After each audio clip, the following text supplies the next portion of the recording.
يا عبادي الذين آمنوا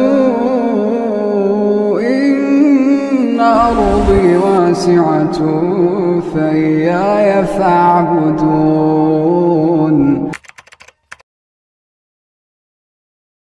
अस्सलामुअलैकुम वरहमतुल्लाहि वबरकातुहू। अल्हम्दुलिल्लाहि रब्बिल आलमीन। तमाम तारीफ़ें उस अल्लाह रब्बुल इज़्ज़त के लिए हैं जिसने हमें एक और दिन दिया कि हम कुरान को सीख सकें और इसे अपनी ज़िंदगी में शामिल कर सकें। अल्हम्दुलिल्लाहि रब्बिल आलमीन। आज हमारा डे 3 है। आज के दिन पे हम देखेंगे कि हम TPI पोएम को देख रहे थे। सबसे पहले हमने देखा था होंठों से अदा होने वाले 4 हरूफ। उसके बाद हमने कहा था ज़ुबान के आगे से अदा हो इन 12 हरफों की सदा। पहले 3 हरूफ देखेंगे, यानी कि वो हरूफ जिनका मखरज सेम है। पहली कैटेगरी को हम देखेंगे, उसमें 3 हरूफ आते हैं, उन्हें हरूफ लिस्विया भी कहती हैं। वो कौन कौन से हैं? सा, ज़ा, ज़ा, सा, ज़ा, ज़ा, सा, ज़ा, ज़ा। इन 3 हरूफ को अदा करते हुए सबसे पहले आपने इनकी सिफ्त का भी ध्यान रखना है। इनकी सिफ्त क्या है? सा, ज़ा। इनको नरमी से अदा करेंगे और इन पे सीटी की आवाज़ नहीं आएगी। आपने सा नहीं पढ़ना। अगर आप सा कहेंगे तो वो सीन बन जाएगा और इसका मतलब बदल जाएगा। जैसे हमने पढ़ा था मिलती जुलती हुई आवाज़ों की जो हरूफ होती है ना, हमने उनको मिलाना नहीं होता। सा अगर हम पढ़ेंगे तो वो सीन बन जाएगा। हमने पढ़ना है सा, सा, ज़ा, ज़ा।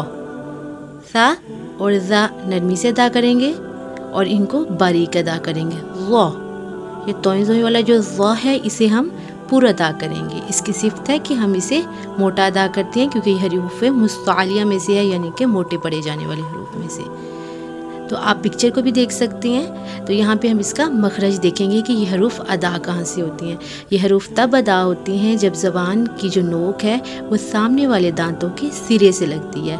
ज़बान की नोक सामने वाले दांतों के किनारे से लगेगी तो ये हरूफ अदा होंगे और इनको अदा करते हुए ज़बान थोड़ी सी बाहर आएगी। सा, ज़ा, ज़ा, सा, ज़ा, ज़ा। आप अदा करके देखेंगे तो आपको फील होगा आपकी ज़बान थोड़ी सी बाहर आएगी। अगर आपका रिलेटिव पार्ट इसी तरह टच कर रहा है तो आपका मखरज ठीक है। अगर नहीं कर रहा तो इस तरह टच करने की कोशिश करें मिरर के सामने खड़े होकर। और आपने डेली पोइम के साथ इसकी प्रैक्टिस करनी है।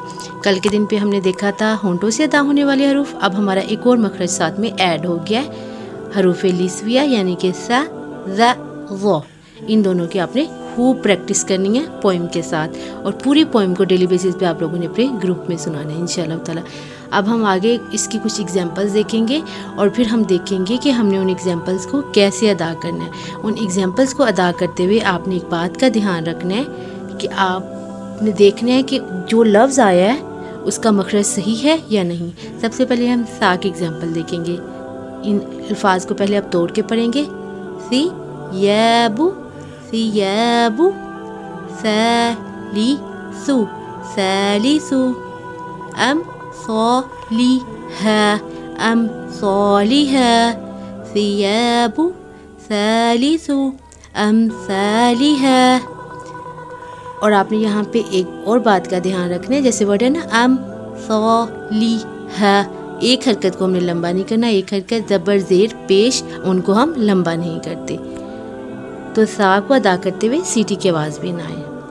उसके बाद हम दूसरी एग्जांपल देखेंगे ज़ाल की। ज़ाल को हमने नरमी से पढ़ना है। आ उ ज़ू, आऊज़ू, आऊज़ू। आगे देखिए ज़नूबी, ज़नूबी। आगे देखिए ज़रअ, ज़रअ।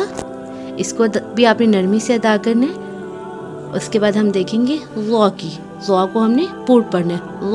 ज़हरा, ज़हरा, ज़लम, ज़लम, ज़ुफ़ुरिन, ज़ुफ़ुरिन।